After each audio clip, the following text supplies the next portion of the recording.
नमस्कार, मैं हूं अनिल वर्मा शेखर। रात के 10 बजे हैं और ये समय है बिग बुलेटिन का। इस समय टीवी चैनल्स पर एक विज्ञापन बहुत लोकप्रिय हो रहा है भारतीय जनता पार्टी का, फर्क दिखता है। इस विज्ञापन में जैसा कि आप लोग देख रहे होंगे अपने चैनल्स पर कि 2017 की जो अखिलेश यादव की 2017 की जो अखिलेश यादव सरकार थी, 2017 में जो चुनाव हुए थे और 2012 में जो चुनाव हुए थे, उनमें उन दोनों सरकारों में, अखिलेश यादव की सरकार में और भाजपा सरकारों में फर्क दिख रहा है। उसमें प्रदेश दंगा मुक्त हुआ इन 5 सालों में, या नौकरियां मिली हैं जैसा कि दावा है भारतीय जनता पार्टी का। मुख्यमंत्री ने दावा किया है 4.5 लाख लोगों को नौकरियां मिली हैं। इस तरह के दावे दिखाए गए हैं और बताया गया है कि फर्क दिखता है। तो आज हम इसी फर्क पर चर्चा करेंगे। हमारे साथ मेहमान जुड़े हैं आज भारतीय जनता पार्टी से श्रीमती श्वेता दुबे हैं, महिला मोर्चा के उपाध्यक्ष हैं। अभिषेक बाथम है, भाजपा के जिला मंत्री, और डॉक्टर आलोक बिहारी शुक्ला भारतीय महाविद्यालय से प्रोफेसर हैं। भारतीय जनता पार्टी का पक्ष रखने के लिए समाजवादी पार्टी से अनिल मिश्रा जी है, पार्टी के वरिष्ठ नेता, और शशांक मिश्रा पार्टी के नेता सपा का पक्ष रखेंगे। कांग्रेस से वीरेंद्र मिश्रा जी हैं और वीरेंद्र मिश्रा जी हैं और विवेक नारायण मिश्रा जी हैं कांग्रेस से, कांग्रेस का पक्ष रखने के लिए। तो ये कांग्रेस का पैनल है और ये मेहमान से आपका परिचय हम लोगों ने करा है। फर्क दिखता है ये है कि जो अखिलेश यादव और भाजपा सरकार में जो फर्क दिख रहा है, उस फर्क के आधार पर भाजपा को मजबूत बताया जा रहा है, भाजपा को वोट देने की अपील की जा रही है। और बार बार यही कहा जा रहा है फर्क दिखता है। दोनों सरकारों में जो कामकाज का अंतर था, दोनों सरकार की जो नीतियों में अंतर था, उस फर्क को दिखाया जाता है और बार बार ये कहा जा रहा है कि फर्क दिख रहा है। अनिल मिश्रा जी, फर्क दिखता है और फर्क अगर दिखते दिखते बड़ा हो गया तो फिर सरकार रिपीट हो रही है, ये दावा है सरकार का। क्या है, कुछ फर्क दिखा आपको? भाई साहब, पहले तो ये दिखाई पड़ा कि खुशबू आ नहीं सकती कभी बनावट के उसूलों से। अरे, सच्चाई छुप नहीं सकती कभी बनावट के उसूलों से, और खुशबू आ नहीं सकती कभी कागज के फूलों से। विज्ञापन से फर्क दिखा रहे हो आप, और उसको दिखा रहे हो जो हिंदुस्तान की, उत्तर प्रदेश की प्रबुद्ध जनता है, जिसने हमेशा विषमतम परिस्थिति में भी फैसले लिए हैं और सही फैसले लिए हैं। क्या आप जो है विज्ञापन से काले को सफेद बोल दोगे तो लोग मान लेंगे, लाल को काला बोल दोगे तो लाल मान लेंगे? हाँ, फर्क दिखता है, इस बात से हम बिल्कुल सहमत हैं। क्या फर्क दिखता है? बहुत बड़ा फर्क दिखता है। हमें तो जो है एक तरफ जब ये अपने जो है क्या कहते हैं जुमलेबाजी होती है, उसका फर्क दिखता है। काला धन जो है विदेश से वापस नहीं आता है, उसका फर्क दिखता है। एक फर्क दिखाई पड़ता हूँ, सीधा सीधा जो है एक दावा होता है कि हमने जो है इतने लाख लोगों को नौकरी दे दी, लेकिन जब हम निगाह डालते हैं हमें अपने मोहल्ले में, अपने गांव में कोई नौकरी मिलने वाला नहीं मिलता है। हाँ, ये जरूर दिखाई पड़ता है कि वो 69,000 जो है वो अपने शिक्षक भर्ती वाले जो हैं वो जरूर लाठियां खा रहे हैं विधानसभा के सामने और धरने पे बैठे हुए हैं। सरकार दावा कर रही है लाखों को रोजगार दे दिया। भाई, लाखों को दे दिया तो ये 1000 काहे छोड़ दिए? इनको भी रोजगार देते। फर्क दिखता है। हिंदुस्तान का गृह मंत्री जिसकी हिस्ट्री सीट खुली हो, वो भी फर्क दिखता है। बहुत अच्छी बात कही है भारतीय जनता पार्टी के लोगों ने, और ये पहली दफे दिखता है। किसानों के ऊपर जो है गृह मंत्री की गाड़ी चढ़ा दी जाए, ये भी फर्क दिखता है। हमने तो ये भी देखा है कि प्रधानमंत्री गाड़ी में बैठ करके उद्घाटन करने को जा रहा हो और माननीय मुख्यमंत्री जी पीछे पीछे गाड़ी के दौड़ रहे हो, ये भी हमको फर्क दिखाई पड़ा है। सिलेंडर जो है वो 1000 रुपए का हो गया हो, हमको ये भी फर्क दिखाई पड़ा है। हमको जो है वादा किया गया था कि चप्पल पहनने वाले लोग भी हवाई जहाज में बैठेंगे, और अब तो मोटरसाइकिल नहीं जो है बैठ पा रहे हैं। हमें ये भी फर्क दिखता है। तो ये जो फर्क दिखाई पड़ रहे हैं, ये सही बात को कह करके क्यों नहीं आ रहे हो? जनता आपके कर्मों को देख रही है, आपके कृत्यों को देख रही है। हमें तो उस वक्त के राज में और आज के जो है आपके इस राज में बड़ा साफ दिखाई पड़ता है कि क्या फर्क था। 13 महीने जिस मतलब देश में किसान जो है भूखा प्यासा बैठा हो कहीं पे धरने पे, और उसके बाद में 13 महीने बाद जो है वो बिल वापस ले लिए जाएं, ये भी फर्क दिखाई पड़ता है। सब दिखाई पड़ रहा है, क्या नहीं दिखाई पड़ रहा है और क्या कुछ नहीं भोगा है। हमें तो, हम कहते हैं कि हम पे दया करो, हम उत्तर प्रदेश की जनता की तरफ से कहते हैं, हमसे अच्छे दिन लाने का जो वादा किया था, अरे हमारे पुराने वही दिन लौटा दो यार जो हमारे पास में थे, तो हम समझ लेंगे फर्क दिखाई पड़ता है। एक इधर निगाह डालिएगा, उधर फर्क दिखाई पड़ता है। बस देखने वाले चश्मे का नंबर अलग अलग है। विज्ञापन से जनता बेवकूफ नहीं बनती, और विज्ञापन और कर्म जो है वो साथ होते हैं, ये भी फर्क दिखाई पड़ता है। विवेक जी, आपको कुछ फर्क दिख रहा? जी देखिए, बहुत अच्छा विषय है आपका कि आज ये सरकार तो विज्ञापन और भाषण की है, तो इसलिए आज चलिए इस डिबेट के उससे आपके विज्ञापन की बात आप कर रहे हैं तो विज्ञापन की बात हो जाए। फिर ये देखिए, ये तो मानना पड़ेगा, पूरा देश देख रहा है, 7 सालों में बिल्कुल साबित हो गया है कि ये सरकार तो विज्ञापन और भाषण की सरकार है ये। और आप देखिए, जब मन की बात होती है और इसकी कीमत देश चुका रहा है, ये जनता का पैसा है और इस कदर विज्ञापन पे खर्चा हो रहा है, अपनी सेल्फ ब्रांडिंग पे खर्चा हो रहा है, तो ये भी फर्क दिख रहा है। ये जो आज 70 सालों में नहीं हुआ वो आज 7 सालों में हो रहा है, ये फर्क दिख रहा है। प्रधानमंत्री जी कहते थे 14 में कि मैं देश बिकने नहीं दूंगा, आज देश दिख रहा है, ये भी फर्क सबसे बड़ा दिख रहा है ये। तो आप देखिए कि मन की बात हमारे प्रधानमंत्री जी करते हैं, और शेखर साहब, एक मन की बात का खर्चा 8 करोड़ 30 लाख रुपए आता है, और प्रधानमंत्री जी के एक दिन का प्रचार का खर्चा 3 करोड़ रुपए है। संसद जब चलती है तो उसमें खर्चा होता है एक दिन में 2 करोड़ 60 लाख रुपया।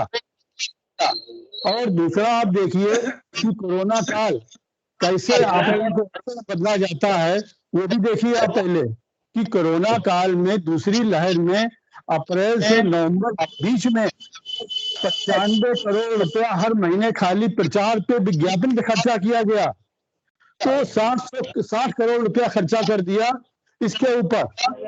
और कोरोना की ऐसी आपदा में 20,000 करोड़ रुपए की लागत से संसद बन रही थी, 9,000 करोड़ रुपए से जहाज खरीदा गया। तो ये तो फर्क साफ साफ दिख रहा है। और ये भी फर्क दिख रहा है कि 2014 में जिस तरीके से इन्होंने भाषण दिए थे, आधार को लेके हो, चाहे मनरेगा को लेके हो, चाहे सैनिकों के सर को लेके हो, चाहे काले धन को लेके हो, चाहे महंगाई को लेके हो, और सत्ता में आने के बाद क्या दिख रहा है, ये सब फर्क दिखाई पड़ रहा है। तो ये सरकारें फर्क की सरकार है ये। और आज सबसे बड़ा फर्क दिख रहा है कि आज उत्तर प्रदेश में भी नौजवान 20 लाख नौकरी का वादा किया था, और 4 लाख का ऐसे गाना गाया जा रहा है जैसे कि 4,000 नौकरी की बात करी गई और 4 लाख दे दिए गए। लेकिन जरा अपने अगल बगल आप निगाह दौड़ा के देखिए कि क्या हुआ। नौकरी देना तो दूर रहा, ये इम्तिहान नहीं कर पा रहे हैं। पूरे 5 साल के कार्यकाल में 17 पेपर लीक हुए। कौन सा पेपर ऐसा है जो लीक नहीं हुआ, बताइए हमें आप। ये तो देना दूर रहा, इम्तिहान नहीं करवा पा रहे हैं।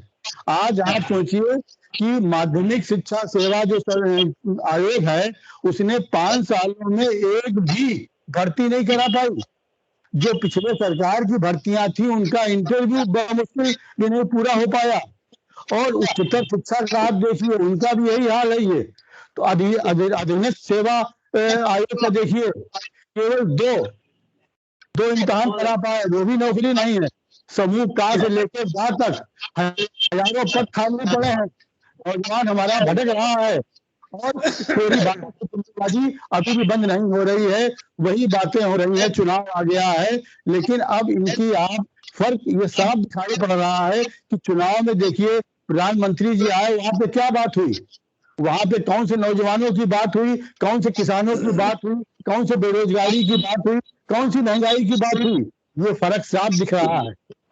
केवल धार पहनी करी जा रही है चुनाव के लिए। ये हुआ, करोड़ों रुपया जनता का खर्चा हुआ, पानी की तरह बहा। अभी कानीपुर में परसों आप देखिए, तो ये फर्क दिख रहा है। जी शेखर भाई साहब, ये आंदोलनजीवी पार्टी जो है, इनका काम सिर्फ और सिर्फ विज्ञापन में ही दिखाई देता है।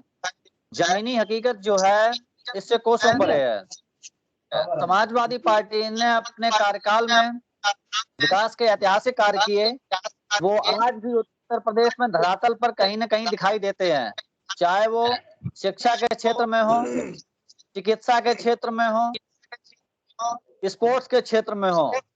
लेकिन भारतीय जनता पार्टी का जो घोषणा पत्र में वायदा था, और ये लगातार जो जिन चीजों का बखान कर रहे हैं मीडिया के अंदर, अपने विज्ञापनों के अंदर, वो धरातल पर कहीं दिखाई नहीं पड़ रहा है।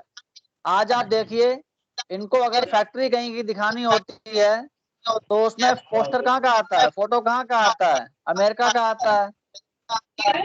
फ्लाईओवर जब इनको दिखाना होता है उत्तर प्रदेश में, तो वो फ्लाईओवर कलकत्ता का आता है। तो इसी तरीके से जब बुंदेलखंड में इन्हें बांध दिखाना होता है तो वो तेलंगाना का बांध दिखाते हैं। इसी प्रकार से उत्तर प्रदेश में पिछले 5 सालों में इन्होंने केवल विज्ञापन के दम पे ही अपनी सरकार चलाई है और कहीं कोई विकास कार्य नहीं किया है। और क्योंकि उत्तर प्रदेश की जनता इस बात से जान चुकी है, इसीलिए लगातार ये लोग करोड़ों रुपया आज विज्ञापन के ऊपर खर्च कर रहे हैं। अभी आरटीआई के माध्यम से भारतीय जनता पार्टी ने जो ब्यौरा दिया है, उसमें कहा गया है कि 2020 से लेके 2021 के 1 साल के कार्यकाल में 160 करोड़ रुपया भारतीय जनता पार्टी ने विज्ञापन में खर्च किया। साथ में ही मैं आपको बताना चाहूंगा कि अभी नीति आयोग की रिपोर्ट जो आई है, उसमें कहा गया है कि सबसे ज्यादा गरीब अगर कहीं है तो वो उत्तर प्रदेश में है। लेकिन आज आप इनके विज्ञापनों में देखिए, उत्तर प्रदेश को भारतीय जनता पार्टी के लोग सर्वोत्तम प्रदेश बताने में लगे हुए हैं, क्योंकि आज उत्तर प्रदेश में 25 लाख से ज्यादा सरकारी नौकरियों के पद रिक्त हैं। लेकिन जब उत्तर प्रदेश के होनहार युवा सरकारी नौकरी की मांगों को लेकर जब आंदोलन करते हैं, तो भारतीय जनता पार्टी की जो पुलिस है, उत्तर प्रदेश की पुलिस, उन पर लाठियां भाजती है। यहाँ तक लाठियां भाजी के लोगों के हाथ टूट गए, पैर टूट गए, महिलाओं को भी लाठियों से पीटा गया। और अभी कल की बात है कि सीए कंपनी है, 990 करोड़ रुपए की थी, लेकिन भारतीय जनता पार्टी ने उस कंपनी को 210 करोड़ रुपए में बेच दिया। तो इनका काम जो है केवल और केवल विज्ञापन नहीं दिखता, धरातल पर कहीं कोई काम नहीं दिखाई पड़ता इनका। वीरेंद्र साहब। जी भाई साहब, शेखर जी, ये तो विज्ञापन सरकार हो गई पूरी है। पूरे 5 सालों में काटे हैं, विज्ञान का लाभ कुछ नहीं है। अगर विज्ञापन देखना तो आता 2 लाख बेरोजगार की बात कही थी, वो विज्ञापन देखने को मिलता। हमको विज्ञापन देखने को मिलता। और इन्होंने स्मार्ट सिटी की बात की थी हिंदुस्तान के अंदर, हमें स्मार्ट सिटी कहाँ बन गए हैं ये विज्ञापन देखने को मिलता। हमको ये काला धन लाने की बात उन्होंने की थी, ये काला धन लाकर देते, इसका ये विज्ञापन हमको दिखा देते। लोकपाल बिल लाने की उन्होंने बात की थी, लोकपाल अभी तक नहीं दिखाई पड़ा, इसका ये काम को विज्ञापन दिखा देते। हमारे गंगा मैया कितनी साफ हुई हैं, इसका ये विज्ञापन हमको दिखा देते। ये गौ माता हमारे की क्या दशा उत्तर प्रदेश में, गाय की दशा कितनी खराब है, इस प्रकार की हमको एक विज्ञापन दिखा देते। हमारे पड़ोसियों देशों के संबंध क्यों खराब हुए, इसका एक विज्ञापन निकाल देते। हमारे नेपाल के संबंध क्यों खराब हुए हैं, इसका ये विज्ञापन दिखा देते। प्रदेश की सीमाएं असुरक्षित क्यों हैं, इसकी एक विज्ञापन जारी कर देते। एनआरसी लागू क्यों नहीं कर पाए, इसका ये विज्ञापन दे देते। ये सामान्य नागरिक संहिता लागू कर देते, इसका एक विज्ञापन दे देते। तो ये विज्ञापन क्या नहीं कर सकते हैं। महंगाई चरम सीमा पर पहुंच गई है और इसका ये विज्ञापन जारी कर देते कि क्यों जारी हुई, रुपया का मूल्य क्यों हुआ, इसका ये विज्ञापन जारी कर देते। तो ये विज्ञापन सरकार है। ये जिन्होंने वादे किए थे, ये वादे एक भी पूरे नहीं किए। ये विज्ञापन सरकार है, ये हकीकत में कुछ नहीं है। ये सरकार फेल हो चुकी है और ये आने वाले 22 के चुनाव में मुंह की खाएगी और सत्ता से बाहर होगी। और सत्ता में जो है कांग्रेस पुनः वापसी कर रही है, ऐसा हम देख रहे हैं। और कांग्रेस 27 प्रदेश में काबिज होगी, ऐसा मेरा मानना है। जी भाई साहब, बड़ा ही रोचक विषय है, बड़ा अच्छी दलीलें आई विरोधी पार्टी के प्रवक्ताओं के द्वारा। एक समाजवादी पार्टी के प्रवक्ता महोदय कह रहे थे कि विदेशों से काले धन लाने की बात की थी भारतीय जनता पार्टी ने। अरे साहब, विदेश जाने की आवश्यकता नहीं है भारतीय जनता पार्टी को काला धन लाने के लिए। आपके पड़ोस के ही जनपद में काला धन निकल रहा है और कहीं ना कहीं उस व्यक्ति के तार समाजवादी पार्टी से जुड़े हुए हैं। कहीं बाहर जाने की जरूरत नहीं है। अभी उत्तर प्रदेश में ही बहुत सारा काला धन निकलने वाला है और जब काला धन निकलेगा तो सबसे ज्यादा पेट में दर्द समाजवादी पार्टी के नेताओं के और कार्यकर्ताओं के पेट में दर्द होने वाला है। क्योंकि जब काला धन निकलेगा तो वो काला धन किसके पास है? वो समाजवादी पार्टी के लोगों के पास है। तो दर्द भी इन्हीं को ज्यादा होगा। जब नोटबंदी हुई थी तो सबसे ज्यादा पूरे देश में अगर किसी ने विरोध किया था, खासकर उत्तर प्रदेश में, तो वो समाजवादी पार्टी ने किया था। उसका मतलब हम लोग मायने नहीं निकाल पा रहे थे कि समाजवादी पार्टी क्यों विरोध कर रही है। लेकिन अभी जब 4-5 दिन से ये घटना देख रहे तो एक चीज क्लियर हो गई है कि इनके पेट में दर्द इसलिए हो रहा था कि वो काले धन के तार कहीं ना कहीं समाजवादी पार्टी से जुड़े हुए हैं। दूसरे एक समाजवादी पार्टी के कार्यकर्ता थे, वो कह रहे थे कि भारतीय जनता पार्टी आंदोलनजीवी पार्टी है। भारतीय जनता आंदोलनजीवी पार्टी नहीं है। भारतीय जनता पार्टी जनता को मार्ग दिखाने का काम करती है और उनके विकास की बात करने का काम करती है और देश को सर्वोच्च स्थान पे कैसे लाया जाए, विश्व गुरु कैसे बनाया जाए, इसकी चिंता अगर कोई करती है तो भारतीय जनता पार्टी करती है। और कांग्रेस के लोग बड़ी अच्छी से दलीलें दे रहे थे कि साहब ये तो विज्ञापन की सरकार हो गई है। अरे साहब, धारा 370 क्या नेहरू जी के चाचा जी हटाने के लिए आए थे स्वर्गलोक से? ये भारतीय जनता पार्टी ने 370 हटाई है। ये जो कोड कांग्रेस ने हमारे देश को दिया था, इस कोड को खत्म करने का काम भारतीय जनता पार्टी ने किया था। नेहरू जी के चाचा नहीं आए थे 370 हटाने के लिए। आदरणीय अमित शाह जी और मोदी जी के नेतृत्व में 370 हटी है। और उत्तर प्रदेश के अंदर तो भव्य राम मंदिर का निर्माण हो रहा है, वो भारतीय जनता पार्टी की सरकार में संभव हुआ। अन्य कोई सरकार होती तो साहब लोग कहते थे कि खून की नदियां बह जाएंगी। जब बाबरी विध्वंस हुआ था तो लाखों करोड़ों कार सेवक मारे गए थे, सरयू की धार बंद हो गई थी। उस समय की बात करते हो। दूसरे लोग कहते हैं गाय की बात करते हैं। एक कांग्रेस के नेता गाय की बात कर रहे थे। मुझे तो बड़ा आश्चर्य हुआ कि जो लोग गाय के मांस खाने की बात करते थे, आज वो गाय की चिंता करने की बात करते हैं। साहब, कम से कम इस डिबेट में बैठ के आप पब्लिक से माफी मांग लीजिए कि आपके नेता, इसी डिबेट में मैंने 20 बार सुना कि साहब गाय का जो है मांस खाने में बहुत अच्छा होता है। ये कांग्रेस के ही प्रवक्ता कहा करते थे, बड़े नेता कहा करते थे। आज आपको चिंता होने लगी गाय की और गंगा की। गंगा की सफाई की बात भारतीय जनता पार्टी करती है, ना कि कांग्रेस ने। कांग्रेस ने पूरे देश को चलने के अलावा और क्या किया? कितने नौजवानों को कांग्रेस ने, सुन लीजिए, कितने नौजवानों को कांग्रेस ने रोजगार दे दिया। रोजगार की बात करते हैं। आपके समय में जो है सैनिक सीमा पर जब खड़े होते थे तो उनके सिर काट लिए जाते थे और सिर को फुटबॉल बनाकर खेलते थे पाकिस्तान के लोग। तब कांग्रेस के लोग, मनमोहन सरकार चुप बैठी रहती थी और सोनिया जी के आदेश की सोच रही थी कि क्या सोनिया जी आदेश दे दे तो हम उसका पालन कर दे। आप देश की चिंता ना करें। भारतीय जनता पार्टी ने जो विदेश को, पाकिस्तान को मुंह तोड़ जवाब देने का काम किया, ये भारतीय जनता पार्टी ने। हमने घर में घुस के मारा है और प्रमाण के साथ मारा है। और आपके राहुल गांधी जी प्रमाण मांगते हैं। और आज मैं आपको इसी मंच से बताना चाहूंगा कि जब प्रमाण मांगते हैं तो वहां की संसद में ये मुख्य रूप से कहा जाता है कि भारत की सेना आई और घुस के जो है मार के चली गई। और कांग्रेस को, लोगों को शर्म करनी चाहिए और राहुल गांधी को पूरे देश से माफी मांगनी चाहिए।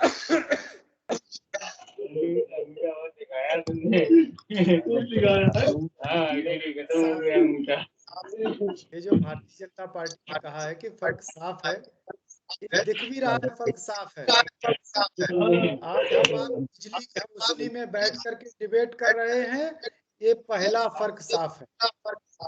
समाजवादी पार्टी के कार्यकाल में या कांग्रेस के कार्यकाल में या बसपा के कार्यकाल में मैं स्वयं इसका गवाह हूँ कि 7 दिन दिन में, 7 दिन रात में, और रात में 2 घंटे 3 घंटे आई कि नहीं आई, संभव ही नहीं था। पहला फर्क आपको दिखाई दे रहा होगा कि अब आप बिजली की तरफ सोचना बंद कर दिए हैं कि लाइट गई या आई।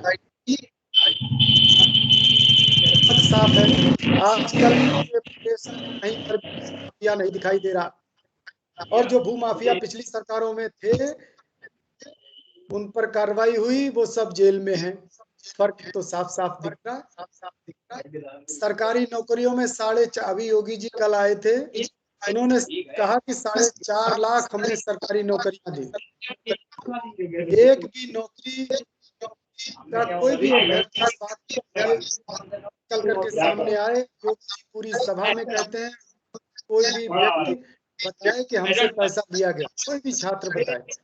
4.5 लाख नौकरियां सरकारी क्षेत्र पूरी पारदर्शिता के साथ भरी गई, और कम से कम 1.5 करोड़ हमारे स्वायत्तशासित संस्थान होते हैं, उनके रोजगार परक कार्यक्रम होते हैं, उनको जोड़ा गया। कहीं पर भी किसी भी प्रकार का कोई भी दलाली नहीं हुई, ये फर्क साफ है। और अभी स्वास्थ्य की बात कर रहे थे, 70 वर्ष आप रहे सत्ता में, कुछ समय समाजवादी पार्टी भी रही। गोरखपुर में क्षेत्र में एक आसपास एक रोग चलता था, इंसेफेलाइटिस, लाखों बच्चे काल कलवित हो गए। कभी भी किसी सरकार ने ठोस कदम नहीं उठाया। हमारी सरकार आई, 98% बच्चों की मृत्यु में गिरावट आई। फर्क साफ है। हमारी सरकार ने योजना बनाई, और गोरखपुर क्षेत्र में पहले एक ही मेडिकल कॉलेज हुआ करता था और बीमारी बहुत ज्यादा होती थी। हमारी सरकार ने योजना बनाई कि आसपास के सभी जनपदों में एक मेडिकल कॉलेज की स्थापना की जाए, और वो कार्य किया। और गोरखपुर की केंद्र था, इसलिए वहां पर एक एम्स जैसा हॉस्पिटल दिया। फर्क साफ है। हमने 5 एक्सप्रेस वे उत्तर प्रदेश के विकास की गति को और तीव्र गति देने के लिए 5 एक्सप्रेस वे का निर्माण किया। फर्क साफ है। हमने 5 इंटरनेशनल एयरपोर्ट दिए। आप क्या करते रहे? फर्क साफ है। अब हमारे कांग्रेस के साथी कह रहे थे कि मुद्रा अवमूल्यन, हाँ बिल्कुल सही है, फर्क साफ है। आपको पता होगा, कांग्रेस वालों को मैं बता छोड़ा, जब देश स्वतंत्र हुआ था तो $1 1 रुपए के बराबर था। 70 साल आप सत्ता में रहे, आपने इतना मुद्रा बढ़ाई, उसका अवमूल्यन किया, या आपकी दृष्टि से हो सकता है उसका वृद्धि हो। 70 रुपया $1 हो गया। ये किस पे जाएगा? आपने देखे 74 रुपए, 74 हाँ, रुपए। अब तो 74 रुपए हम मान सकते हैं, 74 रुपए, लेकिन 70 साल में आपने $1 की, $1 की जो कीमत थी उसको 70 गुना गिरा दिया। और 5 वर्ष में आपने आप उसको बढ़ाते तो आप वो बढ़ाते, उसको आपने क्या किया? आपने वो बढ़ा दिया उसको, आप धैर्य रखिए, आपने वो बढ़ा दिया 7 सालों में। दीजिए आप 7 सालों में वो बढ़ा दिया आपने।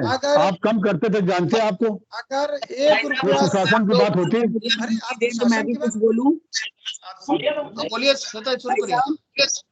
पूरे कार्यकाल में देखिए, विज्ञापन है जो आज का मुद्दा है, मैं उसी के विषय में बात करना चाहती हूँ। उसमें दिखाया गया है एक गरीब, एक दलित, एक दिव्यांग और एक महिला। वो बता रही है कि कैसे हमारी बीजेपी गवर्नमेंट में वो सशक्त, मजबूत और उनको रोजगार मिला है। और हमने गरीबों में ये फर्क नहीं किया है कि वो किस जाति के हैं, किस धर्म के हैं। और दलितों का भी विकास किया है, दिव्यांगों का भी और महिलाओं का भी। देखिए, जो देश नौजवान हो, जिस देश के पास ऊर्जावान युवा हो और वो दुनिया के सामने अपनी ताकत का परिचय करवा सकता है, लेकिन ये तब संभव हो सकता है जब उसके हाथ में हुनर हो। तो हमने क्या किया है, हमने कौशल विकास योजनाओं, युवाओं को रोजगार से जोड़ने के लिए एक कौशल विकास योजना बनाई, जिसमें युवा स्वयं किसी न किसी ट्रेड में प्रशिक्षण प्राप्त कर बैंक से ऋण प्राप्त कर अपना रोजगार शुरू कर सकता है। ऐसी कौशल विकास योजना पूरे देश में युवाओं को रोजगार देने में सफल हुई है तथा युवा अपने स्किल को डेवलप करके आत्मनिर्भर हो रहे हैं। आप माने या ना माने, लेकिन ये हमारी योजना फलीभूत हो रही है, जनता मान रही है, युवा मान रहे हैं, उसका फायदा उठा रहे हैं। और क्या फायदा हुआ है वो हमारे आलोक भाई साहब पहले बता चुके हैं। इसी तरह हमारी इस योजना के तहत 1.25 करोड़ युवाओं को रोजगार मिला है। हम तथ्यों की बात करते हैं, हम पुराने जमाने वाली बातें ले लेके केवल डिबेट में नहीं बैठते हैं, हमारे पास तथ्य हैं, हमने काम किया है। तो अगर हम उसका विज्ञापन कर रहे हैं तो बुरा लग रहा है भाई साहब। आपका ही पुराना नारा है, काम बोलता है, हमारा काम बोल रहा है। आप सिर्फ हमारे दोष देख रहे हैं और हम काम कर रहे हैं। अन्य सरकारों में ये फर्क दिखता है, इसीलिए हमारी सरकार और पूर्ववर्ती अन्य सरकारों में फर्क दिखता है, क्योंकि हमारी सरकार गरीब युवाओं को रोजगार देने में सफल हुई है। हम एक ऐसी हमारी सरकार में पिछड़ों को जितना सम्मान और उनका सशक्तिकरण हुआ है उतना आज तक किसी भी सरकार में नहीं हुआ है, ये आपको मानना ही पड़ेगा। और क्रेडिट जीवी लोग हम लोगों को कह रहे हैं आंदोलन जीवी। हम कोई भी कार्य करते हैं उसका क्रेडिट वो ले लेते हैं, इसका शिलान्यास मैंने किया, वो हमको आंदोलन जीवी कह रहे हैं। और अभी कांग्रेस के पूर्ववर्ती भाई साहब ने बताया कि देश का पैसा बर्बाद कर दिया हमारे प्रधानमंत्री जी ने। मैं पूछना चाहूंगी, NS विक्रांत पर जब बर्थडे पार्टी होती थी तब देश का पैसा बर्बाद होता था या सार्थक होता था? राज परिवार की पार्टी मनाता था तब क्या होता था भाई साहब? और सेना के हेलीकॉप्टरों का प्रयोग तो ऐसे होता था जैसे उनके पुरखों की विरासत है। उसके विषय में क्या कहना है आपको, ये भी बताइए आप।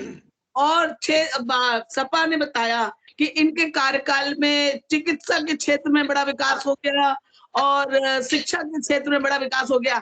जरा भाई साहब ये भी बताइए कि वो क्षेत्र कहाँ है, वो क्षेत्र विशेष है, इसके अलावा पूरे प्रदेश में कहीं विकास नहीं हुआ है। आप देख लीजिए, गोरखपुर से लेके पश्चिम भारत तक हमने कहीं भेदभाव नहीं किया है। हमारे एक्सप्रेसवे का जाल फैला हुआ है हर जगह, हर प्रदेश को। और तो और जो आप लोगों ने बड़ा मुद्दा इससे पूर्ववर्ती डिबेटों में उठाया है, हमारे फर्रुखाबाद को भी लिंक रोड मिला है गंगा एक्सप्रेसवे से और चित्रकूट एक्सप्रेसवे से भी।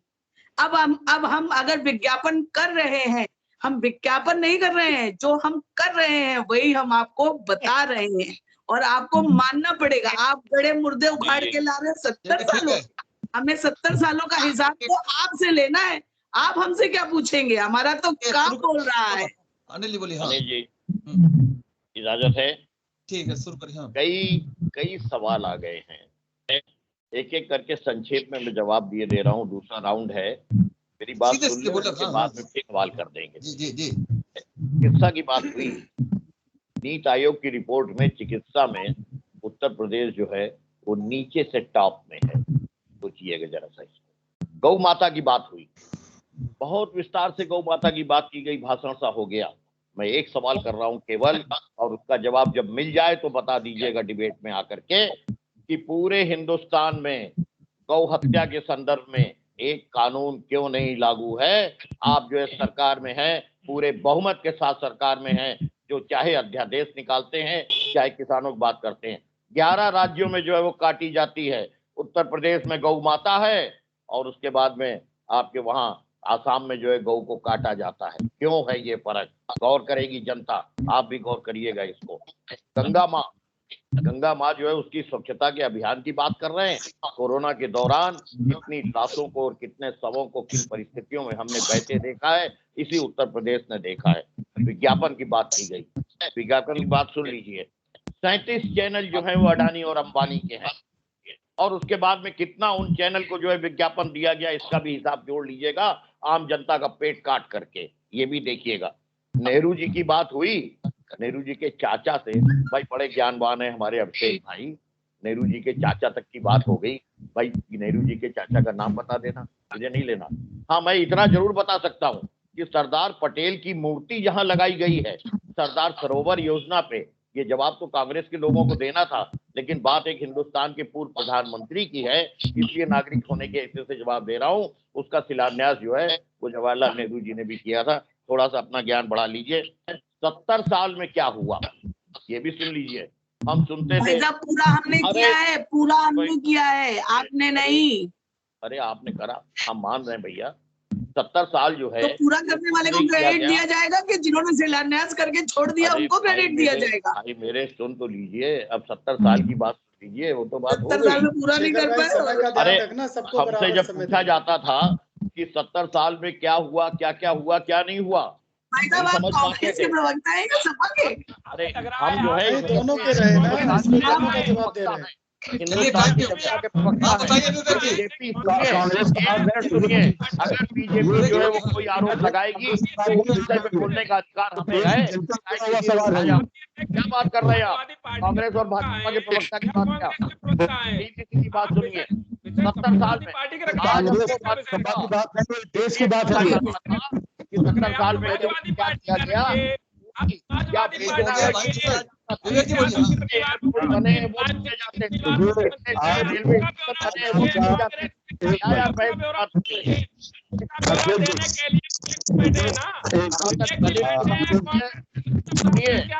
बहन ने दलित की बात की, दलित महिला की, हाथरस की, वो दलित महिला की बेटी जिसकी लाश को रात में केरोसिन डाल करके जला दिया गया था, आज भी उसकी आत्मा इंसाफ मांग रही है। क्या दलितों की हितैषी होने की बात कर रहे हैं आप?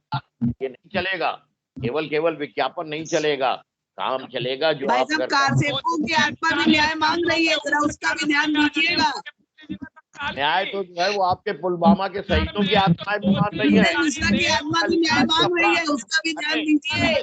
सर्जिकल स्ट्राइक का बड़ा प्रचार किया गया, लेकिन पुलवामा हमारे हिंदुस्तान की सीमा में 150 किलो आर्टिक्स लेकर के इतने किलोमीटर अंदर कैसे घुसा है, आज तक जो है उसकी असलियत सामने नहीं आई।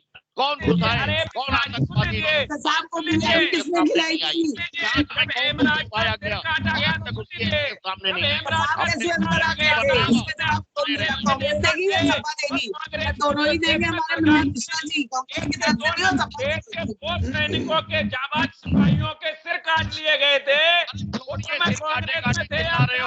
अरे आपने पुलवामा में आपकी सिक्योरिटी की, आपकी सुरक्षा की इतनी बड़ी चूक, आतंकवादी यहाँ से आके सेना के सर काट ले जाते, और आपके सुन लीजिए, आप जिम्मेदार पार्टी थे, आपकी तरफ से एक भी बयान नहीं आया। आपने कभी जो है पाकिस्तान को मुंह तोड़ जवाब देने की बात की है। हमारे पुलवामा में घटना हुई, सुन लीजिए, उसके एक सप्ताह के अंदर हमने पाकिस्तान के घर में घुस के मारा है और डंडा देना पड़ रहा है। वो मिर्ची लग रही है आपको, मारा है और डंडा ठोक के कह रहा हूं, तिनका आ रहा है भाई मेरे, और मोदी जी के नेतृत्व की सरकार ने चोर की दाढ़ी में तिनका आ रहा है भैया मेरे। ऐसा दुस्साहस दोबारा करता है, हम फिर घर में घुस के मारेंगे, फिर घर में घुस के मारेंगे। देश की सुरक्षा के साथ भारतीय जनता पार्टी और नरेंद्र मोदी जी कोई खिलवाड़ पसंद नहीं करेंगे। देश के अंदर बैठा हो चाहे और चाहे देश के बाहर बैठा हो, सुरक्षा की है आपने, सुन लीजिए, हमें मालूम है कितनी सुरक्षा की है आपने। पुलवामा में एक सवाल का जवाब दे दो। अरे चिल्लाने से कुछ नहीं होता, ये चिल्ला करके तो हिटलर भी बोला बातों का हाथ हुआ है। एक जनरल था कोई बस गया, उसका भी वही हक होने वाला है। 100 जून को वाह क्या छोड़ दीजिए, वीडियो देखा जाएगा तो अभिषेक भाई सुंदर लग रहे हो। अरे वाह क्या बात है, क्या लग रहा है आप इस वक्त। हाईकोर्ट में जज बैठते थे, सुप्रीम क्या कोर्ट में बात है, क्या बात है। पूरा हिंदुस्तान सुन रहा है भाई, उत्तर प्रदेश की तो बात ही क्या है। जाता था तो बिरयानी खिलाते थे, वही कांग्रेस के लोग पीछे थे, और उस समय आप सौभाग्य से कांग्रेस के नेता थे और सलमान खुर्शीद के आप प्रतिनिधि थे, और सलमान खुर्शीद विदेश मंत्री थे। तब आप लोग बयान नहीं देते थे, आप जिम्मेदार थे, आप जनता को जवाब नहीं देते थे, इसलिए जनता ने आपको उत्तर प्रदेश से विदा कर दिया और पूरे देश से विदा कर दिया। और 2022 के चुनाव में कांग्रेस और समाजवादी पार्टी 2022 के बाद आप ये सोचोगे किन किन सीटों पर हम चुनाव एक सवाल 2022 के बाद आप केवल एक सवाल का जवाब दे दो। मैं केवल एक सवाल पूछ रहा हूँ शेखर जी, आगे नहीं बोलूंगा। मैं ये पूछ रहा हूँ कि बिना प्रोटोकॉल के नवाज शरीफ के यहाँ जो है वो कौन हिंदुस्तान का प्रधानमंत्री था जो गया, जिसने कि वहाँ गिफ्ट भी दिया, जिसने वहाँ पैर भी छुए जा करके, जिसने वहाँ बिरयानी भी खाई, कौन था और किसके उसमें किया? भैया बस इस बात का जवाब दे देना। ऐसे पर्दे के पीछे क्या है, पर्दे के आगे क्या है, सब बातों से काम नहीं चलता है। कौन गया था बिरयानी खाने के लिए? अकस्मात जो है बैठ करके नवाज शरीफ के साथ कौन गया था? अरे नाम लेते हुए क्यों आपको संकोच हो रहा है? क्यों मिर्ची लगी जा रही है आपको? नाम लेते हुए संकोच हो रहा है? क्यों संकोच हो रहा है आपको? क्यों नहीं कहते हो? सपा का गठबंधन हो गया है क्या? जाके दुसाला भेंट किया था नरेंद्र मोदी ने जाकर के बना दिए गए हैं, हमें लग रहा है। ये नहीं है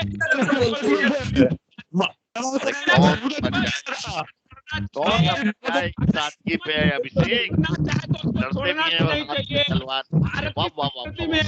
हमारे संस्कारों में है। उसके बावजूद जब नहीं माने ना नवाज शरीफ की माता जी को हमारे यहाँ के प्रधानमंत्री जी ने जाके शॉल पहनाई और हमने शांति का संदेश देने का काम किया। उनको क्या बात है, क्या बात है, अरे वाह वाह वाह, पसंद नहीं क्या है। बात है, आप ऐसा शांति का पैकेट किया पुलवामा में जो है अपने क्या कहते हैं घुस करके जो है अपने बाकायदा उड़ाया गया। वाह क्या बात है, 30 सैनिक उड़ा दिए, बहुत अच्छा। किसी बोलना भाई आपको तो बोलने दें तब तो बोले।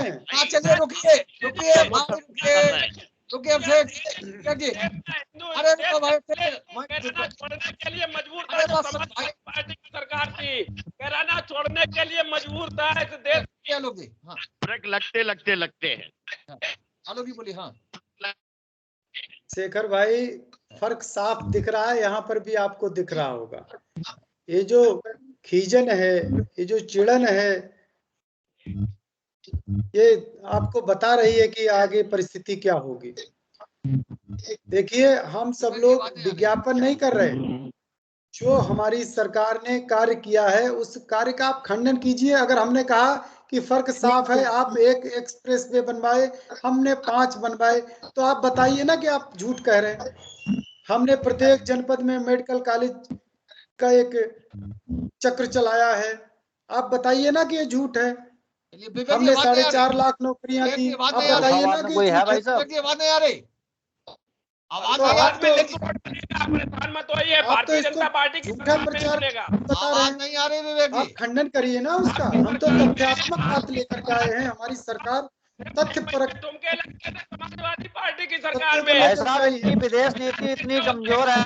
क्या विदेश नीति? नेपाल और भूटान जैसे छोटे छोटे देश की आज हिंदुस्तान को आंखें दिखा रहे हैं। आज पता है हजारों एकड़ जमीन नेपाल ने हिंदुस्तान की कब्जा कर ली है। तो फर्क साफ है, इनकी नीयत में खोज है, इसीलिए रेड कारपेट बिछाई जाती है। नेपाल और भूटान जैसे देश की आज हिंदुस्तान को आंखें दिखा रहे हैं उतार दिए जाते थे ये विदेश और ये बात करते हैं कि पाकिस्तान को ठीक कर देंगे।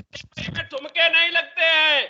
आज अयोध्या के अंदर देव दीपावली मनाई जाती है। परसों ही आपकी जन्म विश्वास यात्रा में ठुमके लग रहे थे, ठुमके नहीं लग रहे थे। अगर हमारे यहाँ सुन लीजिए, परसों का ही वीडियो है, परसों का ही। अरे वीडियो चाहे जहाँ बनाते रहो बैठ करके। सफाई में एक उद्योग चल रहा है भारतीय जनता पार्टी के खिलाफ वीडियो बना करके, और अरे साहब सब चल रहा है आलोक भाई, लेकिन स्पीकर के सरकार मस्त नहीं पड़ी, ये कैसे जनता देख रही है। ये आज की इस बहस को भाई साहब जनता देख रही है। आज की विज्ञापन जीवी लोगों का आज की इस बहस को यही समाप्त कर रहे हैं। 2021 का अंतिम एपिसोड है आज भी बुलेटिन का। आप सबको नववर्ष की बहुत बहुत शुभकामनाएं। हम लोग सोमवार को मिलेंगे फिर एक नई बहस को लेकर के, एक राजनीतिक बहस को लेकर के, एक राजनीतिक विषय को लेकर के। तब तक के लिए इजाजत दीजिए। आई विटनेस पर हम लोग नववर्ष का विशेषांक छाप रहे हैं। जिन किसी लोगों को विज्ञापन का सहयोग करना हो हमें सहयोग करिए। आप सबको नववर्ष की बहुत बहुत शुभकामनाएं। सोमवार को हम फिर मिलेंगे नए साल में, नए उत्साह के साथ, नई उमंग के साथ, नए विश्वास के साथ। तब तक के लिए इजाजत दीजिए। शुभ रात्रि।